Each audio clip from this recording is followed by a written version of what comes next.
Good evening. It's Joyful Christian Mystic Hermit. I just want to share things that I've been researching and also just go over, share something of me and my prayer, the type of practice of prayer, of love of God prayer I'm doing. More a prayer of the heart, a prayer that comes from within me of my love for different people and mostly for God and communicating with God. But it's sort of like if I pray for someone, it's out of concern, if there is a concern to be had, like writing a letter, very personal, or talking with on the phone, and or trying to find out how they're doing or thinking about how they're doing, or like I was talking with Phoenix, the young man who came to the door to try to sell windows, replacement windows, when, if he had been taught to even look at the windows of a person's house, he would have known these are new. So already replaced. So just human, I'm a human being. And I try to go into my heart and my empathy and my love, not mine, but God's. The love that God put in my soul when He gave me a soul, that I have tried to access the Trinity within me also. Jesus and Holy Spirit and God the Father. God who is love is in me. So I'm trying to pray with that in mind, with trying to understand and also consider from my little human vantage point of what means most to me. If somebody is going to talk with me or communicate with me, is it going to be really personal and heartfelt and interested and even light-hearted, happy to talk with me, gracious, that kind of conversation, appreciative. And so that's how I try to talk with God. Or if it's for someone else and I'm asking God favors or something, then I try to do it in a way that is me, my love, my personality, so that God doesn't think, did she hire someone to talk to me for her? Or is this coming from her? The one that I know, I've known all her life. I've known since I put the soul in this one. Or is it some phony who's doing this? So I try to just be myself and with as much love and and if I have some kind of a stigma or, like I've been thinking about my dad and I've gone through this process, I've realized the devil was working on me for one thing. But I've just been talking to my dad a lot lately, the last couple of days even, and just remembering the things I really love about him, his personality, what I liked, and how he liked traditions, and every Christmas time he would load us up in the car. And he always had a car about every 2 years because he traveled so much. So that was always fun. We had a new car every couple of years with his travels. He'd use up the mileage and stuff, so he needed a very dependable car for his sales. And he was an excellent salesman, but he knew our town history and where people lived, and he had the most colorful stories of growing up and things that happened to him and things like that, and his friends who were still alive, but old men then, or well, not when I was little, but they were adults then. And when he was older, he would still have these stories and different memories, and I loved it. He knew where people had lived, where they'd grown up, these fantastic old houses and brick-lined streets, and it was fun. And he'd take us around to see the Christmas lights. It just, that kind of thing. He would be so excited about it and wanting to show us, and it was always his tradition to do these things with us, that it was fun. It made it fun. And it was special time with Dad, something he really enjoyed doing.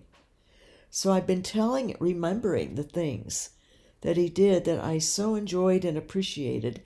And when I moved back to the hometown with my children, I would tell them the different houses and the stories.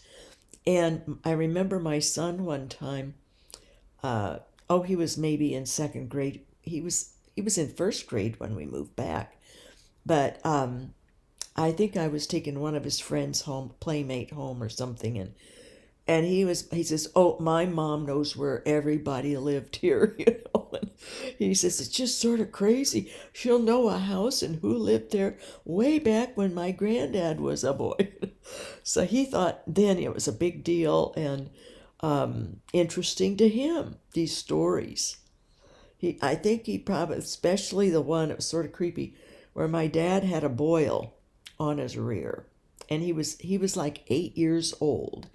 And he told us, how he had to go to Dr. Dipple was the doctor's name. Of course, he knew the house where the doctors practiced out of their houses then.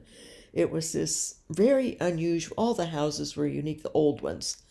Big old house down on this street, Market Street, and the town was built on a hill.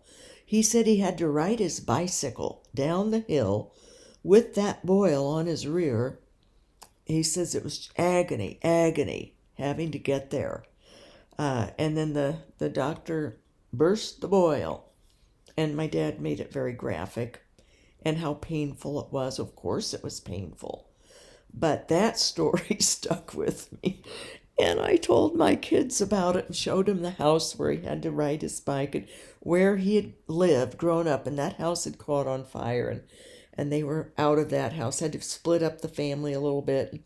Showed him where Granddad had stayed at his grandfather's, the banker.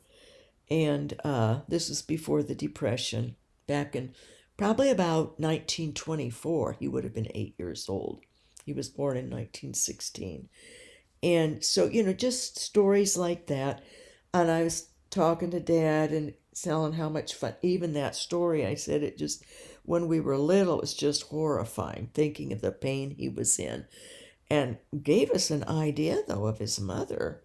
She was a no-nonsense woman. And he had to ride his bike down there, handle it, be a little man, I with my kids, I would have been taking them to the doctor and in there holding their hand. And in fact, the dentist, when one dentist my one daughter had smaller jaw than her teeth, and he had to remove 2 molars, and they wouldn't let me be in the room with her. And it was terrible. I could hear her.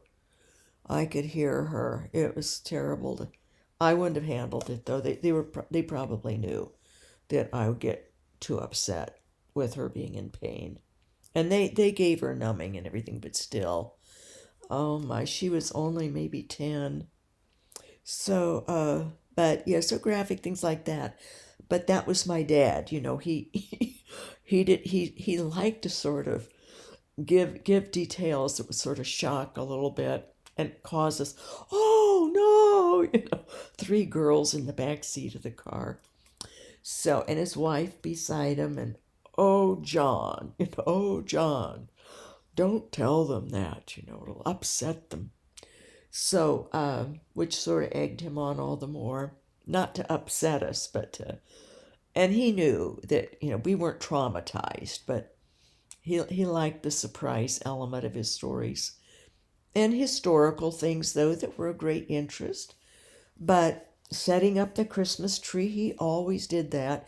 He liked tradition and things in the family. He had certain meals he would make on a Saturday afternoon. He'd cook Charlie Petrocelli's special spaghetti sauce the Petrocellis had an Italian restaurant where my mom and dad had their first date. Valentine date was their first date. And then they got engaged. I don't know, maybe they were 22 years old or something. But so things about my dad that I realized how much I enjoyed and appreciated aspects of my dad, and how what a wonderful man, a great provider, and on and on. So that has all gotten handled through love of realizing how much I love my dad. And I had the privilege of knowing when he made it to heaven, his angel took him, and I was privy to watch. And also watched my dad when he was still in progression, but he didn't have much longer to be in progression. And when I would be shown him in progression, Dad was doing very well and learning. That's what progression is. We progress.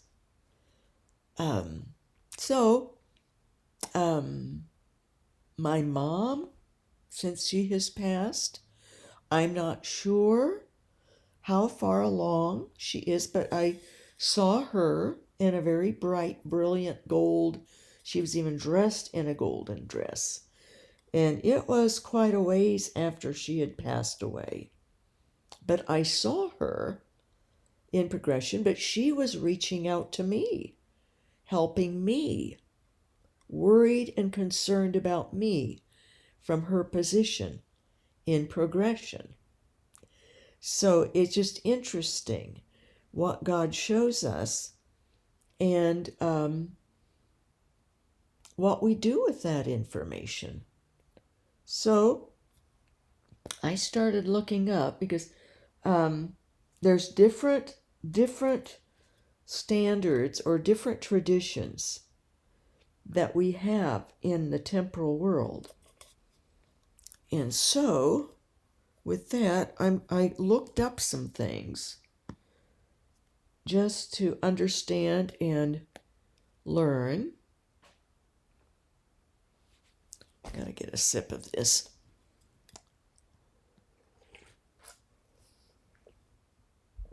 But the last couple of days, I have come to a peace with my dad and my childhood, and how truly wonderful it was and how safe I felt with my dad. And what he was so proud of me. He would take pictures of me playing the clarinet. And he loved Benny Goodman, and he would call me his little Benny Goodman because I played the clarinet, and he liked it. He would go along, take me to the band contests where I would win state every year. He liked that. He would go, and it would be a contest of different students, and I did well, and I would get gold medals. And so Dad would want to take pictures of me with the medal, and he was very, very pleased, very proud of what I did. And it was really, I think, for a few days, maybe a week ago, that I was starting to having these feelings of, was my childhood really what I thought? And the devil was messing with me. So that all got cleared up through a loving conversation with my dad. He's in heaven now. We can just talk directly. But I decided I was going to speak honestly and with love of positives. And what a difference it made for clearing my own self. And I have never until recently had these negative feelings. These I thought it was realism or something. But I realized it was the devil was messing with me regarding my dad, inserting these thoughts that weren't just the loving memories that I had, and how proud I was of my dad. So it was all very good. My mom too. My mom has helped me. Well, I've already shared the miracle of that. Mom had to have been in heaven to have been able to do what she did. To use a temporal phone call to my aunt, her sister, who then called me to ask if I was all right or what was going on and why I had called. And I hadn't called my aunt. My aunt was on the phone with me. Oh no, they said your name, and called me just a few minutes. I said, no, Aunt Meryl, it wasn't. Well, then my aunt recognized it was my mother's voice calling her, but had said my name and was worried, repeating my name onto my aunt's actual phone, landline phone. This was about in 2008. And my mother had been passed 4 years, but I was in a terrible pain siege. And my mother knew knew from the other side. She was able to use a landline phone to talk to my aunt, to call her, and call out my name like 3 times urgently. My aunt, not at all thinking anything that her deceased sister could call her on the phone, but said my name 3 times urgently. But the line was all fuzzy, she said, when she called me and said, you called, are you all right? What's wrong? What's wrong? I said, no, I didn't call you. She could tell by my voice. I said, but I'm very ill with one of my pain sieges, Aunt Marilou. My head, I have one of my terrible head pain sieges, and I'm so sick, I'm just sort of hanging on. So please pray for me. No, I got this phone call, and the person called your name, and it sounded like your voice. I said, Aunt Mary, I wouldn't call my name if I were calling you. I wouldn't say my name 3 times like that. And I said, I didn't call you. And I said, are you sure? And she said, yes. And it sounded and then she says, well, the line was fuzzy. And at the same time, I thought she said, it was your mother. It was my sister. That's the voice. It's my sister's voice.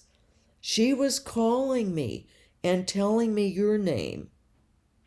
And I said, that's the answer, because see, my mother when she would be in Arizona and I would be in my hometown, and my aunt was in the hometown, and I would have a pain siege. My mom would call, she could tell I would be in a pain siege. By my voice, she could tell it. She would call my aunt at her home in the town and say, oh, you got to help her. You can do something. She sounds terrible. She's in so much pain. Of course, my aunt couldn't do anything. She would call me or offer to come over. There was nothing she could do. But my mom would get frantic, because she had been around me when I would have those pain sieges, and my dad too. It was about more than they could take, more than they could bear. The pain would get so bad. And see, that's how my kids had to grow up with that, alone with me. That's why it really has affected them as adults. It's just too much pain. And my kids would bring me ice packs and things for my head and get fresh ice packs. But other than that, or a neighbor would, take me to the ER. But once I moved back to the Midwest, ER didn't give me injections, or not the strong ones I needed, even though I had a letter from my doctor from California saying the strong dose I needed of Demerol and Visceral, both in one injection, or 2. They could do 2 injections, but had to be this major dose to get me knocked out, and the hometown ER just wouldn't do it. So I by the grace of God, my mother's prayers, my aunt's concern, my kids bringing me ice packs, I just made it through. Sometimes I didn't know if I would, and my kids didn't know if I would make it through it. But I did, obviously. But, so that's what happened, was that my mother, who was deceased, was able to make contact with my aunt, who called me, thinking it was me, because who would think it was someone dead calling her? But she realized that's who it was. And it was. Because at another time, my mother, I was shown this box in a room by itself. It was like a coffin. I thought, what on earth? I was taken over to it, and I was to look down, and my mom was trying desperately to move her arms to reach out to me, and used her eyes to express her love and her concern. She wanted to make contact, but see, she was still in progression.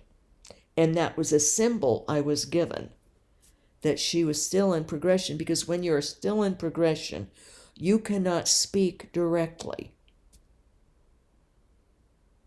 And you can't touch.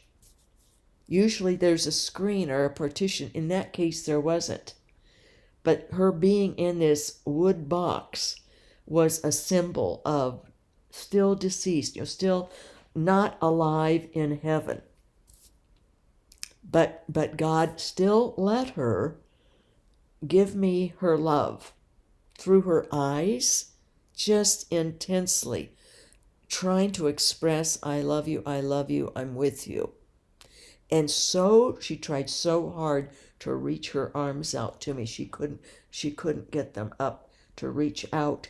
She wanted to embrace me, to touch and embrace me, and let me know I know it, I'm with you. You'll get through. And just seeing that in a vision when I was having this horrible pain each another time really helped me a lot. Just to know that she knew it all, she was with me, but she was still in progression and couldn't talk and couldn't touch me. But that time there didn't need to be a screen because she couldn't move to reach me. So the times with my dad, there'd be some kind of a screen, or with my cousin, there was a window, and he was on the other side, but he was bathed in light. My mother wasn't, the other times I would see her or my dad, it wasn't any awful situation, just symbolic things, but it wasn't like darkness and they weren't in agony of any sort, very happy. Progression, God is not mean. He's love. So he's love. And so it's if you like school, you're going to love it. You're learning, and you're learning for a purpose. Everything you learn, if by the time we die, if we don't have pure love, which few do, but it's possible the saints had close to it, if not had it. So, and they didn't have much then to have to learn. In addition, we do have our judgment. That can be painful. Why? Why is it painful when we are shown things that we did that we regret, and that maybe we hadn't had forgiveness, we hadn't even asked forgiveness for, or things we forgot we did, or when we were little that we didn't ask God's forgiveness for, or that we hadn't adequately repented. We didn't feel that bad about it, and we needed to. But mostly things that we didn't recognize were that bad. We'll be shown things. And we will be in such a heightened state. In fact, by my age, when I do something wrong or think of something in the past that I did wrong, I get very, very tearful. I get very sorry, very deeply sorry, and think, how could I have said that? How could I have done that? But I don't spend a lot of time beating myself up. It doesn't do any good to do that. I just try to make amends. If it's somebody I can call or write to, I do. And just say, I remember I did this, or I said that one to me, and how sorry I am, if it's appropriate. if it's going to be too painful for the other person to even bring it up, but I do a lot of talking with God about it, and he knows then how I feel, because I express my genuine feelings when I talk with God. The love, the sorrow, the embarrassment, and the repentance, the regret, I get as sincere as my humanness lets me. And we can pray to even become more sincere even. I don't hold back. I talk to God in the way I would want to be spoken to.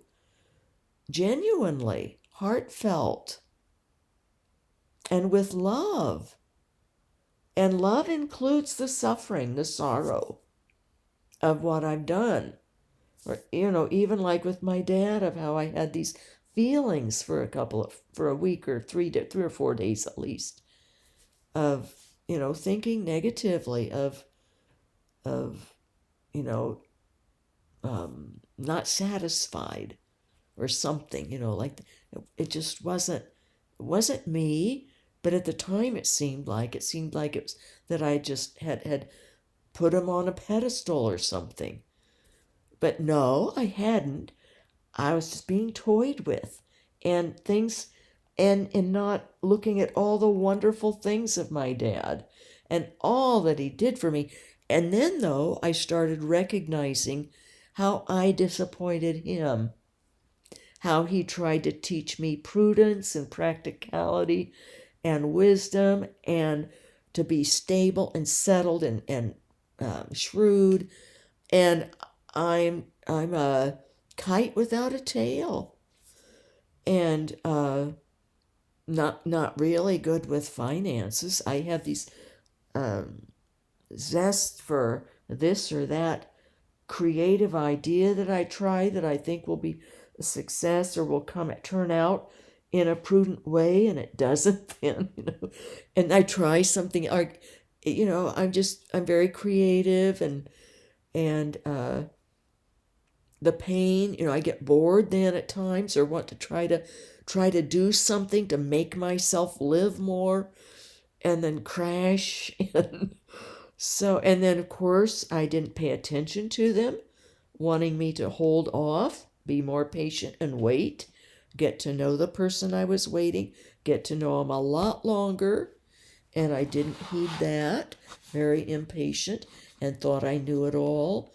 So, there were things about me that my dad would have had every right to have been very disappointed and thrown in the towel on me. But he didn't. They continued to help me and to help my children all through. And even when he was dying, I had a loan that I was paying them on, because I'd gotten to my first bad house that I had to work on. And they'd let me, I think it was like $9,000. I still owed like $8,000 on it. They'd let me $9,000. I had to get a new roof, new windows, siding. It was before I did any of that kind of stuff.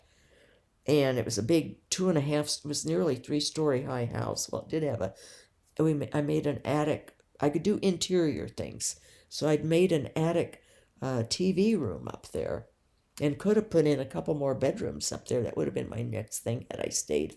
But they lent me that money, and he told my mother, he says, forgive her loan. She doesn't need to pay it back. And so my mom told me that. I was getting ready to send another payment. No, your dad said no, that he forgives your loan. Don't send anything. I protested. No, he meant it. It's his gift to you, He knows you've had a hard life. So, see, I was being really twisted the last few days. But so I've talked this over with him. Everything's fine. He's in heaven. My mother, I'm pretty sure, is, but I haven't had direct contact with her for 7 years. 7 years now. The last was when she was in so much light and had this brilliant yellow dress on, and smiled and looked there was no screen, and she looked right at me and smiled and was so happy. And she let me know that she was pleased with my getting this house, happy for me. So when I get down on this house and think, oh, I made a mistake, I shouldn't have done this, I have to remember that it's okay. It's been a lovely house. It's been peaceful. I have wonderful neighbors. It's been the best place I've lived.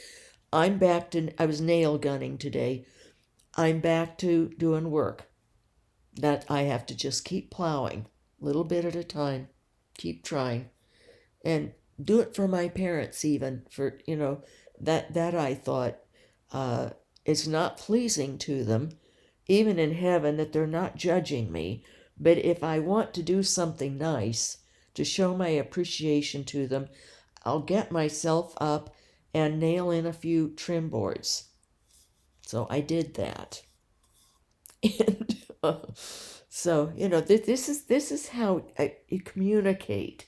I do anyway. This is love. Is relating in a loving, as best you can, your human way. Not trying to be someone else, not trying to write formal words of something that they wouldn't recognize. Who is that? Who's talking to me? I don't recognize the way that sounds. It might be lovely words or whatever, formal and, well-intentioned, but it's not, it's cold, it's formal, it's tight and stiff. It's not a human being in love speaking with love to someone they love. How you doing? What's happening? Hope you're having a good time. I'm praying for you. Know you're learning a lot. See, if somebody's in progression on the other side, I think of them in very positive light because they're better off than I am. I'm here and in progression, not having much of a view, because I know the difference. See, I had a death experience. There's terms people use. Some people say near-death experience, and others say death experience. A near-death experience is what I had in June. I nearly died. That was a near-death experience. It was nothing. It was agony. I had a death experience where I was clinically dead for quite some time. A nurse came to my room 2 days later, 3 days later, and told me what a miracle and that I had been dead quite a while. And I know, because I was gone and I knew I had died, and I was way, way flying through the universe into the center, this huge center where God was, and I was communicating with God. He hadn't decided. He wanted me to say, but he wanted me to go back and rear my children. But he wanted me to to be the one to choose. God is so gracious. And he had to show me my children. I didn't even remember I had them. I was so taken up with how glorious it is. And that was just in the entry phases of heaven, of death, of being dead. 20 to 40 minutes. There were two different accounts. I was dead. Not near death, but dead. There's no near death that anyone can come back and talk about. You're either dead or you're not dead. If you're near dead, you're not dead. So that's the facts. They call it near death. People who've never had a death experience call it near death because they can't trust the people who have died or their medical records. They can't trust, like a nurse who was there with me and knew I had died and didn't have a pulse, wasn't breathing for quite some time. They called the surgeon back. He drove, so that was a while. He lived on the coast, and this was in Escondido, California. So it was at least 25 minutes that he had to drive to get to the hospital. And that's when I could see him yelling at the anesthesiologist who had tried to come and do something to me and ended up was going to put a tube down into my heart because I had massive cardiac arrest, and instead got it up into my head and gave these massive transfusions. That should have done it to me, but it was the cardiac arrest that killed me. No woman would have lived with a heart rate that I had. So, I mean, end of story on that. I've told you about the death experience before. But God wanted me to say. So he showed me the children. That wasn't enough. He showed me the ex-husband in a temper. Still, I couldn't say I would go back. But I did feel terrible. And it was so beautiful. The most I could say was what God wanted. I'll do whatever you want. I mean, he would have liked it had I said, yes, I'll go back. That would have been more meritorious, but I'm not. I was honest. You be honest with God. Be yourself. What else is there? He knows us anyway. And so I finally said, I will do whatever you want me to do. Because it's so glorious in heaven. Or I suppose I would have been in the progressive part, progression. Purgatory, they call it. The Catholics call it purgatory, for purgation, to purge whatever we have bad in us. I prefer, because I'm trying to be positive, progression, because that's exactly what we do. We are learning what we didn't learn of love here. So that's why I'm so excited about learning God's pure love here and now as best I can. It's the best thing I can do for God and for others who I pray for. And for those I interact with, the few who I do as a hermit. It's to, and you guys, it's better for me to be progressing and learning pure love now. Because I'll be more effective as a person, as a soul. And I'll be, why not? Why not progress now? What else am I doing? Twiddling my thumbs? Probably that would be the other thing I do. You know, as far as spiritual life, I need to learn love. And it'll be good on this earth too. It's a win-win. I wished I'd come to this point 70 years ago. I was probably more in pure love when I was 5, or nearly 5 than now, but in a different way. But now I'm learning more of God's pure love, and I'm going to do my best to be a good student. Holy Spirit, Jesus, and the God the Father, they're in me. They're going to teach me. They don't say, no, I'm not going to let you learn until you're in progression when you die. They're thrilled. I'm sure they're thrilled that I want to learn now. They've been giving me insights.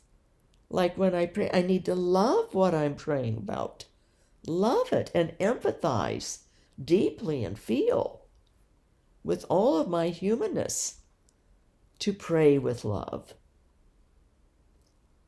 So I'm there trying, and the Holy Spirit will give me more and more empathy, genuine empathy. But we can start by feeling and thinking and being aware. And if we have suffering ourselves, it's a real gift, because we can know when someone is having a surgery, or especially for me, someone with back pain. I know that pain, and I can really pray and empathize with love for them, and even talk with them in love. See, prayer is communication. So the prayer can be just talking on the phone with someone. That can be a prayer. If God is within us, He's always in on the prayer. That's a good thing to remember, so we don't start saying things that we wished we hadn't, maybe. I don't know. But it's just as well God knows our thoughts. But So this is the communication, and this is what it's like on the other side. I've read a lot about death experiences of others. We all have similar reports. And those, though, who are more in trouble have a different report. But I do know that I know this just from common sense before I died, that it's like going to high school. If we don't graduate high school and we don't even get past 8th grade, we can't expect to immediately be able to go to college just because we're 18. You have to grow and learn along the way in order to graduate. And that's similar to heaven.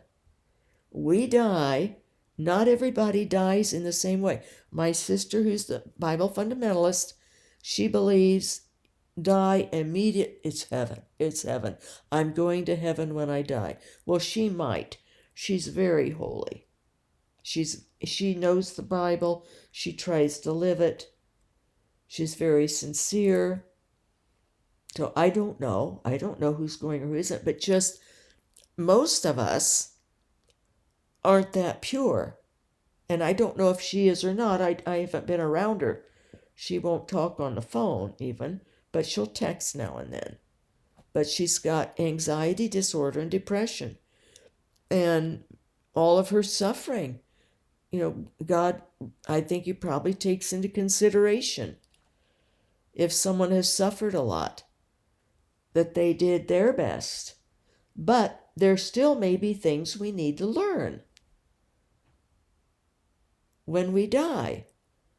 There's people who aren't even aware of God much or have turned on him, but not horribly. They still believe, but they don't actively practice or pray or anything, don't communicate with God, but they believe there is a God, but they don't pray. They don't not interested in any churches. They don't do really things for other people, but they're not evil. They haven't done crimes. They're not terrible, and they haven't turned against God. They haven't blasphemed God. So when they die, see, they're not going to be in the same place as people like us who are striving and love God and talk with God and pray and love other people and pray for ask God to help them, intercede for other people, talk over situations with God about other people, ask favors of God. Oh, please help so-and-so.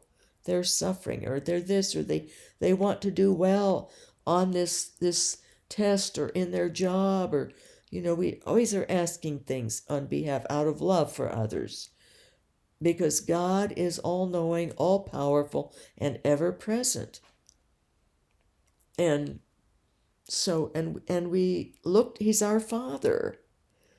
And Jesus Christ, the light, the way, the truth, the love of all of them, the Holy Spirit, who communicates the love of the Father and the Son in us and to us and through us.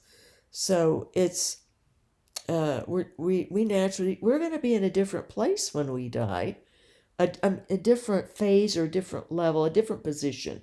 We'll be in a different category or situation than the first other person I described, who believes in God but hasn't really done anything to promote the relationship.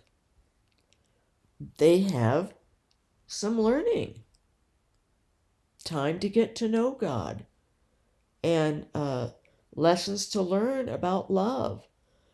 And they could like be quadruple promoted in essence. They could learn very, very quickly. People who are pure, and it's all based on the amount of love. Love is key with what we're going to learn and how fast we'll progress. It could even be practically instantaneous, because things on the other side are so effortless and instantaneous. The thought flashing. So it's not a drudgery. It's not a long drawn out for most people. For some, yes. I think Padre Pio even told someone that they would not be in, or told somebody that her husband or friend or somebody was not in hell, or maybe it was Mary. There was some saint or something who knew and said this soul will be in purgatory or progression until the end of time, but they won't be in hell. At least they're not in hell. They're preserved from hell. So that could be someone who didn't have a great capacity for love, for pure love, or had done things very grievously, and people on earth and in heaven begged God, please have mercy on this one. I don't know. But that was what one of the saints had said regarding someone, a soul. That they weren't in hell, but they would be until the end of time in purgatory, or in progression, learning. And that's not terrible to learn, is it? But compared to heaven, yes, that's the agony. That's the agony part of progression, is that we realize, and I should realize it even more because I experienced the glory of it all, and communicating with God. And it's, as I said, ecstasies in Mass are the nearest thing to the death experience. That isn't even close, though, really. It's the nearest to a death experience, but it's not. It's not the death experience. That is a glory and love and joy beyond description. And when I died, I was not as I am now. I've learned a lot. Thanks be to God for the Catholic Church and all of the writers and the saints and the books that I've had to read, and the Mass, to be able to worship in the Mass. Such a difference it makes. But if you're not spiritually in tune, I guess it won't. Because Dr. H was brought up Catholic. And he says, I never got anything out of it what you're describing or liking. He said it was just boring, just sitting there, listening, and these sermons, and then the consecration, all the words, and he didn't have a spiritual connection. That's why we need to ignite, to activate our spiritual lives, that we are spiritual beings. Pray, ask God, help me connect with my spiritual self so that I can appreciate the glories of Mass. And when I read the scriptures, that it lightens me, and that it teaches me, and Jesus is talking to me, or the apostles or the prophets are speaking to me. God is speaking to me through them, like God did through Isaiah 54 back in 1986 to me, right after my divorce was final. He wanted to make sure I knew, and he wasn't kidding. He wasn't symbolic. It wasn't a metaphor. He wanted me to know he was my husband, and he would take care of me and the children. And he did in so many ways. It was so real. But we have to be spiritually open, and if we stay in the temporal, even with the way we pray, communicate with God, it's going to just be more learning we'll have. So I don't know. I mean, there's somebody that's recently passed who I can't imagine that she would be long progressing. The only thing I could think is that she needs to learn the spiritual of reality of love.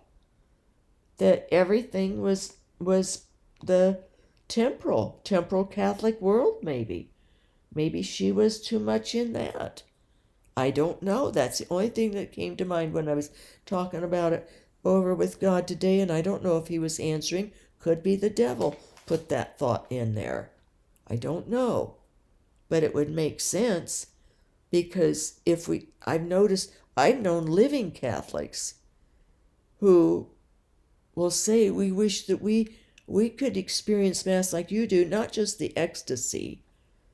There was one deacon one time, and he was at the cathedral. He was up at the Sunday 8 o'clock Mass, and he kept staring at me. And I hadn't had the ecstasies yet, probably 2007, 2006 or something. And I thought, why is this elderly man? And after Mass, he came up to me, and he says, "You've got it. You grasp the Mass, don't you?" And I said, "Well, I love it, but I wasn't doing anything but following along, kneeling, standing, praying, singing." But he says, "No," he says, "I can see it in your face and just how you are, that you grasp, you understand, and it means something to you." I said, "Well, yes, it does. I have to admit." I said, "I love the church. I love the Mass." And I said, I said, "I love coming. I look forward to coming.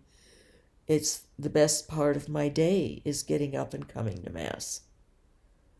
So, and yes, I miss that, but the ecstasies were so profound that I feel like I'm not there. I am there. I am part of the Mass. So it isn't, I'm not grieving over it. It's like I'm one with the Mass, even though I'm not tangibly, temporally there. So, and I don't understand that other than it's a grace from God. Thank you, Lord, for that, because it was getting difficult with the people and the priests, but my body was the big thing. And God doesn't give us suffering that isn't necessary, that doesn't come from his desire or need for us to experience something. Remembering that God doesn't view suffering like we do. But still, he doesn't give us things that we don't need. So he gives me the suffering that he knows is right for me, for whatever he needs me to be learning and to be reminded of, and also for the sufferings of the church, since my sufferings are united with the sufferings of Holy Mother Church. So it's probably why sometimes it's a lot worse than other times. There's more suffering in the church that I'm being united with, and that my suffering is somehow mystically helping in some way to make reparation. Like Father told me, God gave you a brain, use it. So it's obvious that not everybody is at the same place when we die, spiritually. And so there's progression that needs to happen. Just like not everybody's at the same place when they graduate high school. Those who didn't pass courses need to take more, or take over, or not go on to college, but have learning in something else, a trade school or something. So it's that same. It's not that we have to progress. We have to be ready to be pure. Pure love cannot unite with pure love if it's not pure. if there's one little bit of taint or lacking in our love, in my love, when I die, I will be in progression learning more about pure love and having practice time. And yes, it'll be hard. The hard part is because it'll be like, ooh, oh, I'd love to be in heaven. But see, that, turn it to a positive. That'll just make us strive all the more now, knowing that we'll wish that we had, or then we'll strive. We'll be model pupils, practicing pure love without our bodies, so that we can come to a point where we will be pure enough to be united with God, who is pure love. That's the diploma. That's the gift God gives us, is he'll unite us with himself. And some of the saints either had it on earth or were very close. And I don't know about this person who passed. They have a novena prayer going for her. It'll be 9 days, and it's all written out. But I'm just talking with her. I'm talking with her, getting to know her, loving her, using my love. I've been talking to Sister Henrietta, my godmother, who I didn't treat well, and I regret that. I've been apologizing to her lately, talking with her. So I'm looking forward to being with her again and being friends, close friends, and having laughs over our memories, and because we have memory goes with us, and enjoying the good times that we had. And she probably is trying to apologize for trying to sort of deceive me for a couple of years, thinking that she could get me to go along with what she was into. And it backfired. That was the problem. It backfired. Then she got very resentful that I enjoyed my spiritual father as my spiritual director. She resented that because they were against priests, see? But she's not that way now. She's purified. She may have been purified in her own pancreatic cancer suffering. She may have gone through a purification before she died, and maybe didn't have to have much progression, if any. I don't know. We don't know. But it's anyway. I'm loving and praying, and we'll take it from there. It's nothing awful. And praying for those who are in progression, that's fine to do.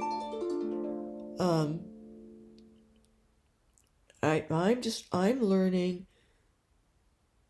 the loving prayer, to pray with pure love is what I'm learning.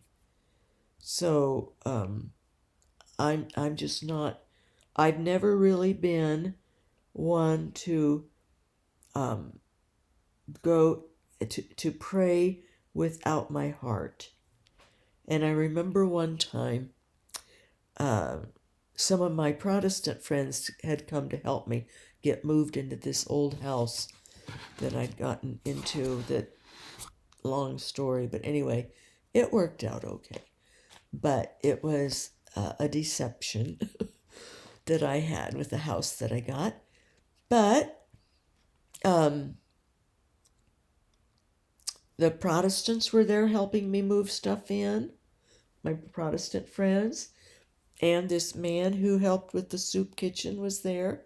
He had a pickup truck. It was very nice of him to help.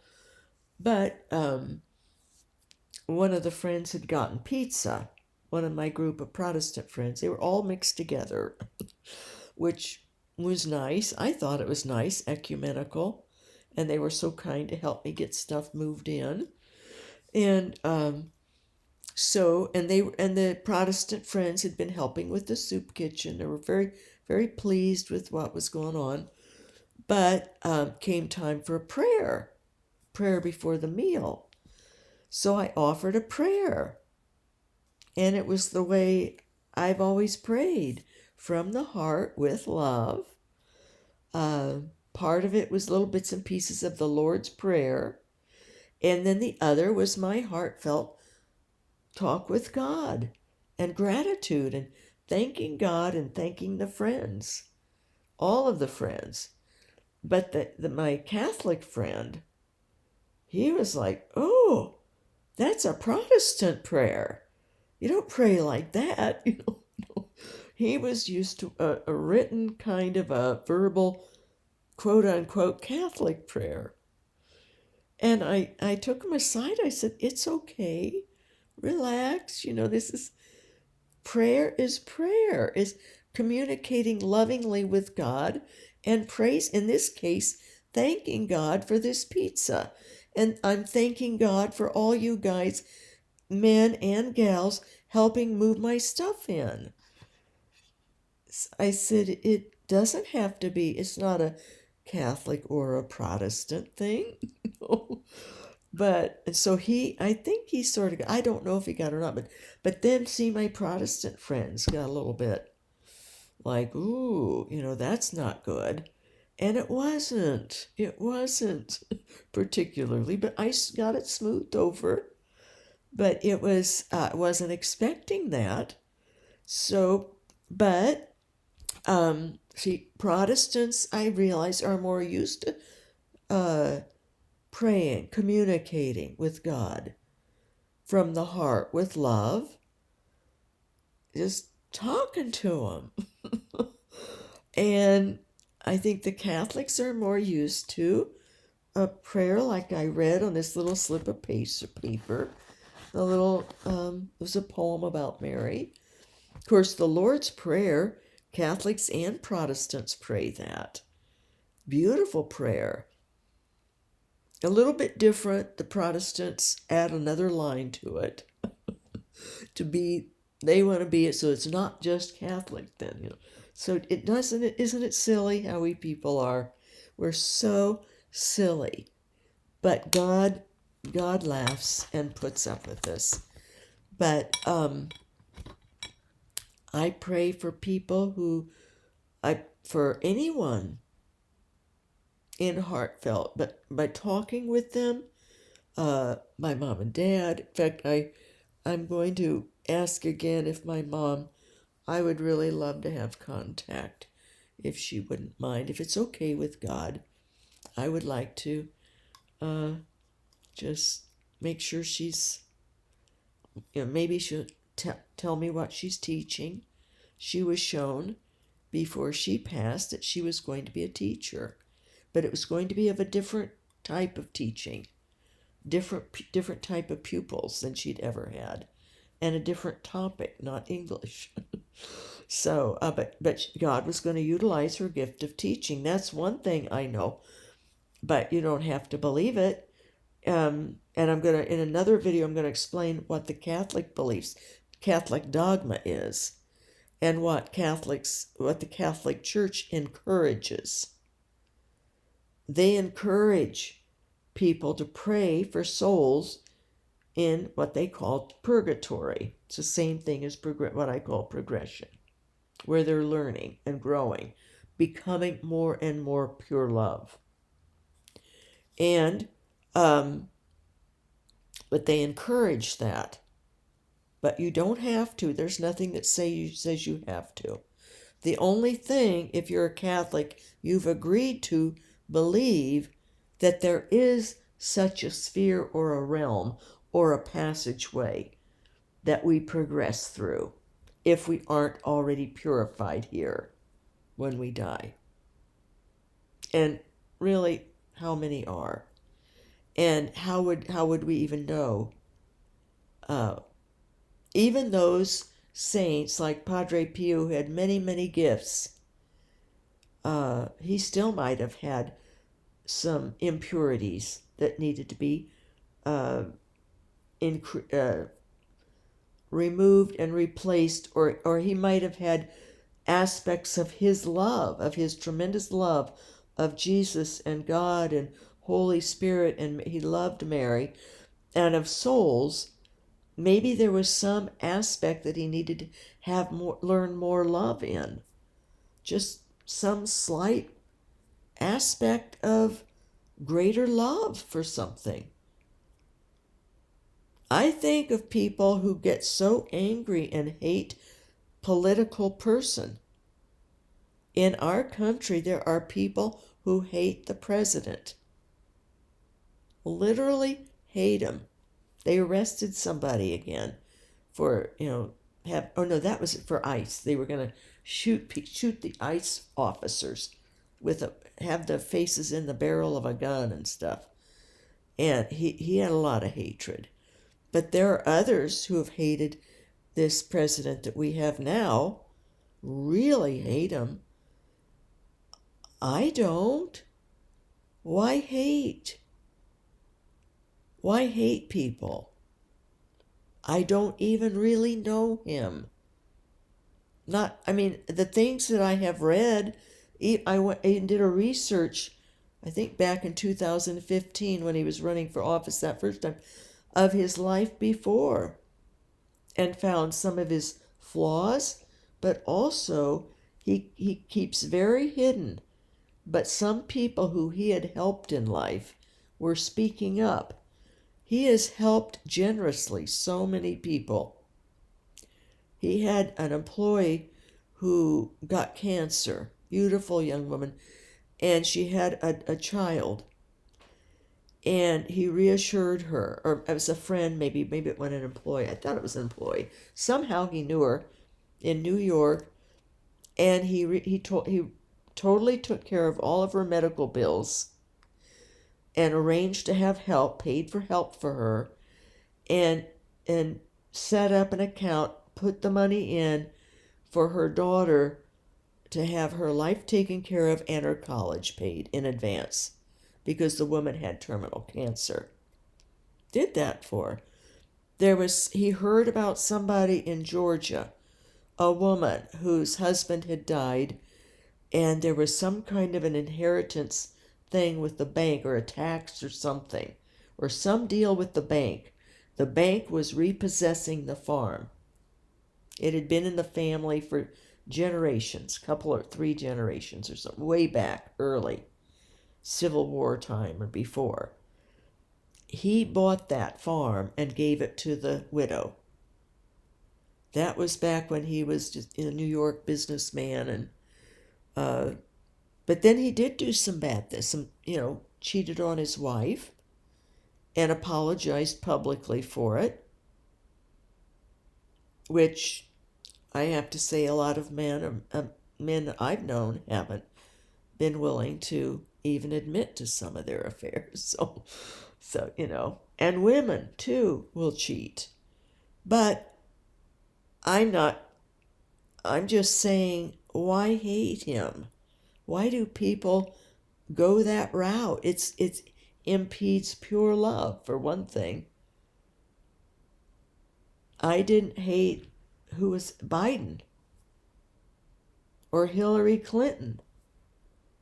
What's the point in hating these politicians? History will determine whether they're successful or good or not. And but all the hate just impedes the love that we can have to be progressing. And we end up hating someone we really don't even know that much about. Do we always go just by what the media says, I guess? Like who the media likes and hate who the media hates. Well, I'm not that kind of person.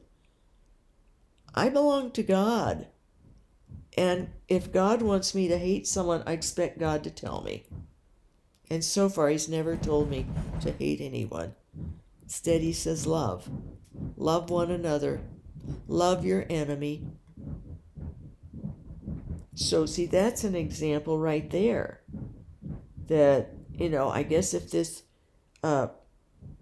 religious sisters can have political feelings, I suppose if she hated him or hated other politicians or something, she probably has to work through that in purgatory or progression. Because hate, there's no room for hate or even dislike. It has to be pure love. The only way we can come to union with God is through pure love, if we become pure love. Even if we have one little teeny quark, that used to be the tiniest known particle, smaller than the neuron or the electron or whatever, a quark. Even if there's a quark of unlove or even neutral in us that isn't pure love, we'll have to work through that, learn, practice, and get that quark out so that we can be in union with pure love, God who is pure love. So in that case, we might be a long time depending on how much hate we have in us or dislike of any types. So I can say I love my ex-husband, but I still complain. I still have flashbacks that are negative, and so that leads me to believe that I don't really love him, but I'm trying to. But trying isn't yet there, is it? So I've got a ways to go. And that can take earth time or purgatory time, I guess, or whatever it is in progression, levels or practice and reviews and learning and more practice and however God does that.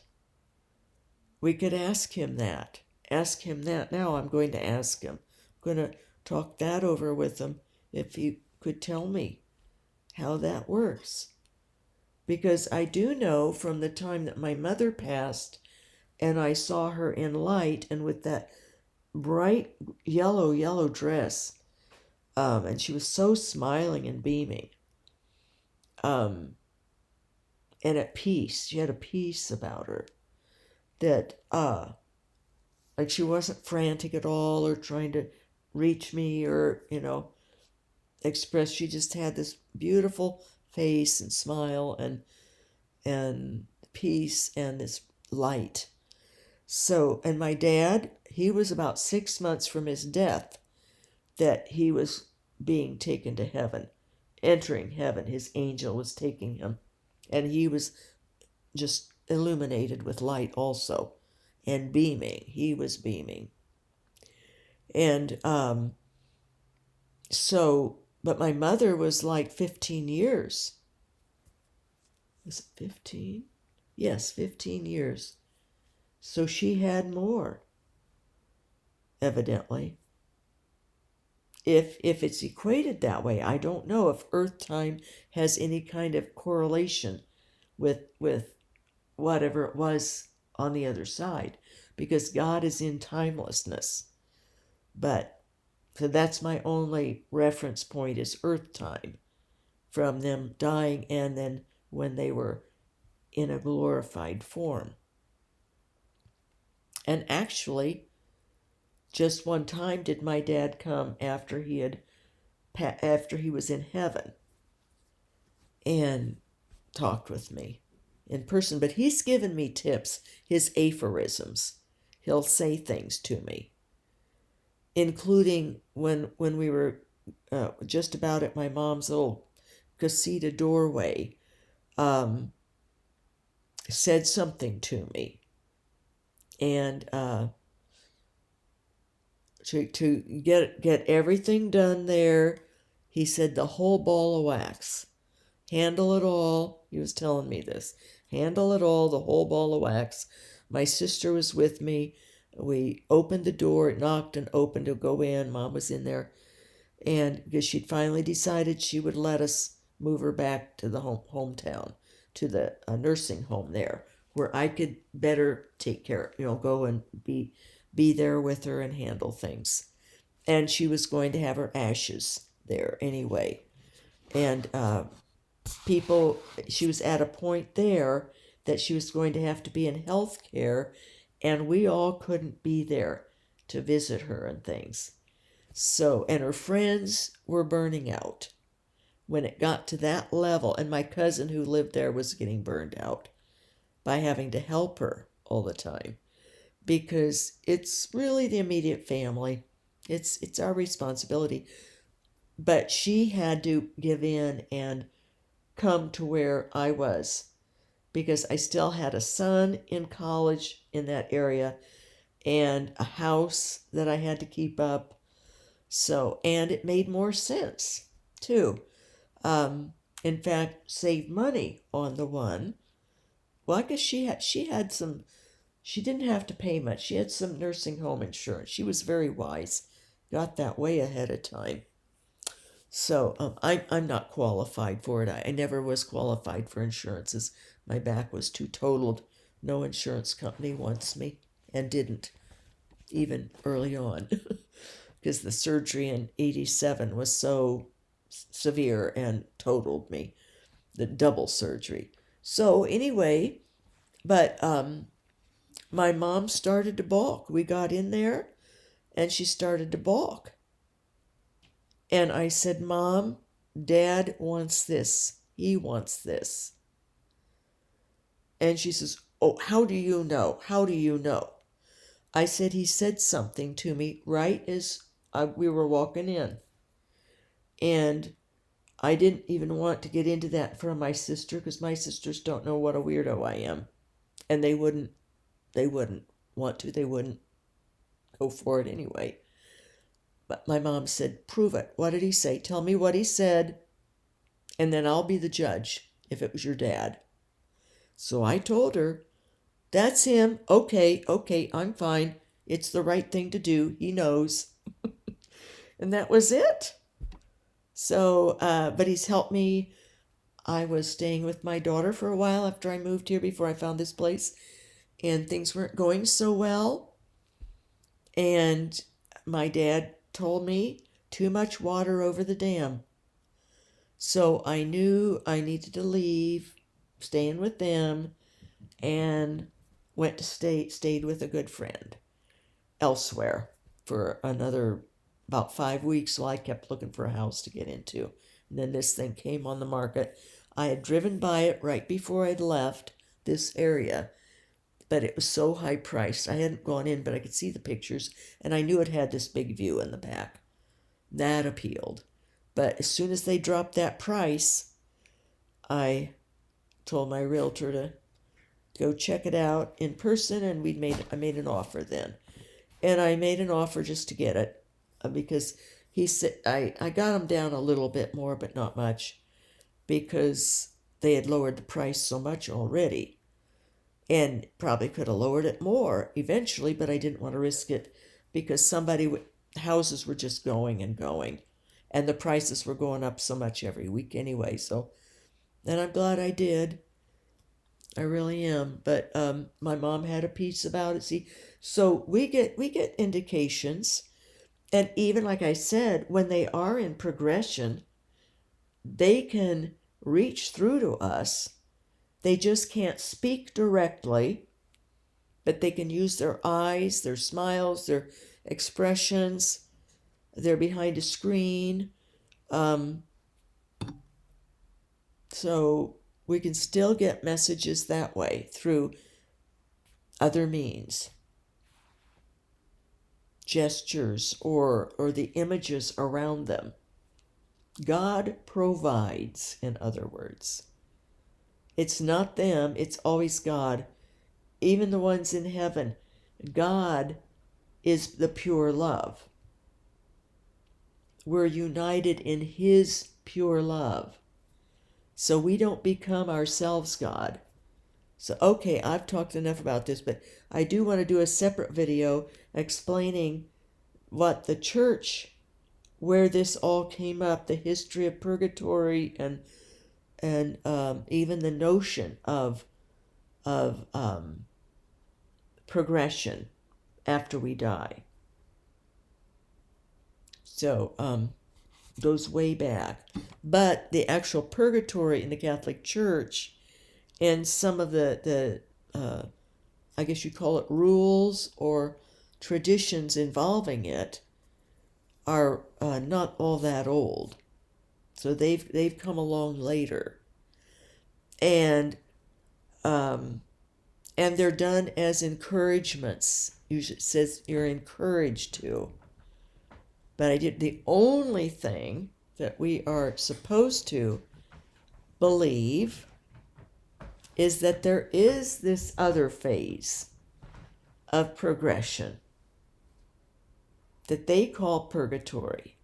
But we don't have to, no one says you have to call it purgatory.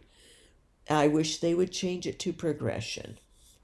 In fact, I've read that, they even in the description of it, they say it's a progression.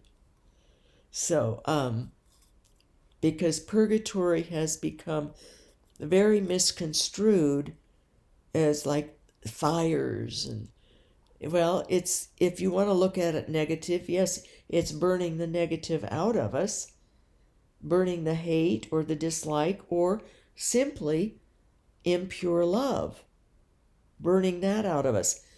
I prefer that we are being transfigured. It's a transformation and a transfiguration into pure love from so-so love or inadequate love into more love, into perfect, pure love. That's more the reality. And the pain of it is only, and I'm not saying only lightly, but the fact that we know then that we wasted time here, that we could have been learning and practicing actively, getting rid of our own unlove, our own mediocre love, our dislikes, our hatreds, our fussing, our negativity, mine. When I say our, I'm really meaning me right now. This is my little pep talk. So, all right. God bless his pure love, and in us, the Trinity within us is pure love.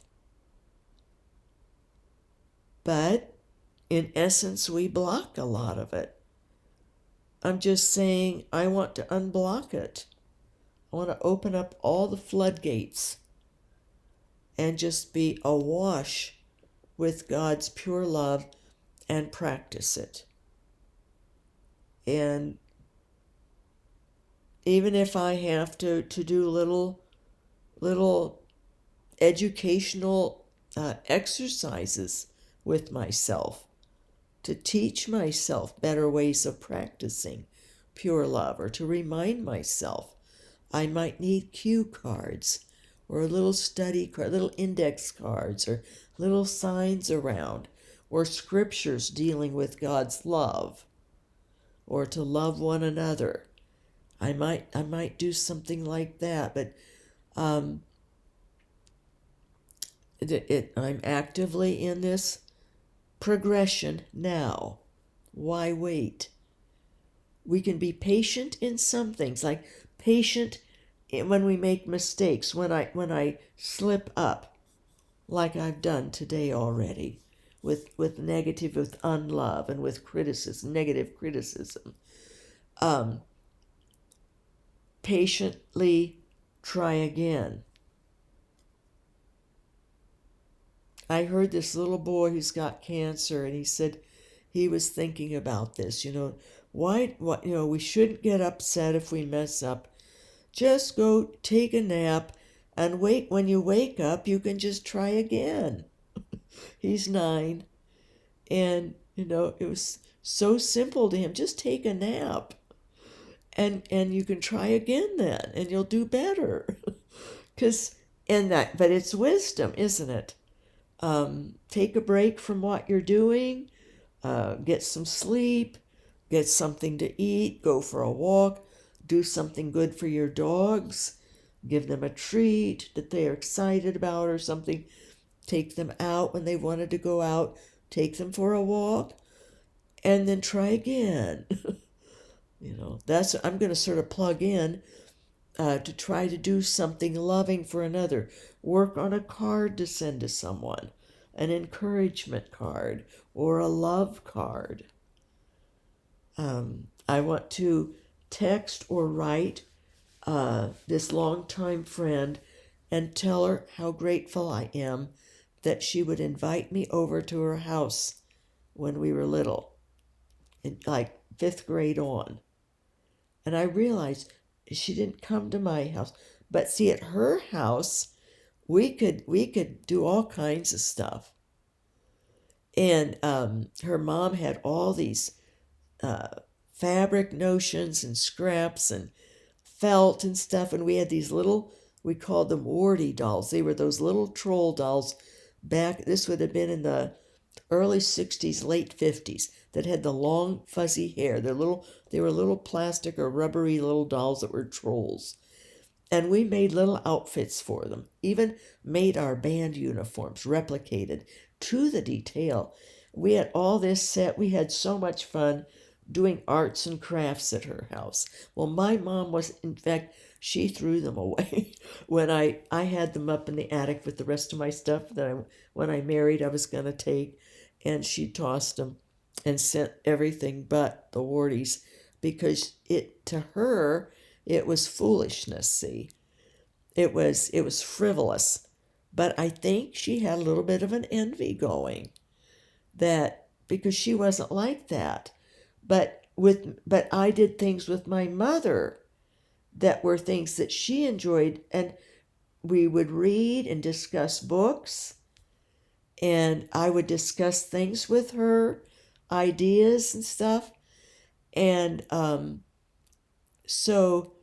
and I loved that. See, I wouldn't have been content with the other mother, because I needed the serious side. I was a writer. My mother was a writer, and we could talk about that. I could share things I wrote, and she would love it, or help correct things, or give suggestions on wording. And see, so it wasn't that I didn't, but we couldn't do those kinds of things. And I was so grateful that I had that opportunity to really play. It was play, creative play. And but I did think my little girls would have loved playing with those wtih dolls, with all the clothing and stuff. They would have liked that. But it was okay. They had their own toys and dolls then. So who knows? Maybe they wouldn't have liked it. You never know. But I think they would have. But I knew when those were missing that it was a sore point for my mother. But see, that's something, a memory like that. You forgive. You pray, love, forgive, and understand why. And then I can talk to my mom like, she's heard me now. Reassure her that I needed her as my mother. God gave me her as my mother, and my dad as my father. I was very happy with where I grew up. And in fact, that's probably what got me into it. I was really rather proud. I always thought what a great childhood and growing up, and here came these little thoughts, the devil. And so this gave me another opportunity to look at it realistically and be assured. And this is part of pure love, is honesty and truth. Jesus, the truth, the way, the life. God is truth also. Love. There has to be truth in love. So I had to be shown and taught, because I've told God I want to progress in pure love. So he's doing a lot of this stuff on earth with me now. And he'll do it for you too. You'll start noticing things start happening. You might not understand it at first, like I didn't understand why these thoughts of my dad. Well, and some of it was truth and reality. But ultimately, I loved it. I loved my dad as he was. That's what it came down to. Accepted and loved him. Even with that he didn't interact as much as maybe my girlfriend's dad did or something. I liked how my dad was. And that was the truth that came out of the whole thing. So, all right, I'll stop. God bless.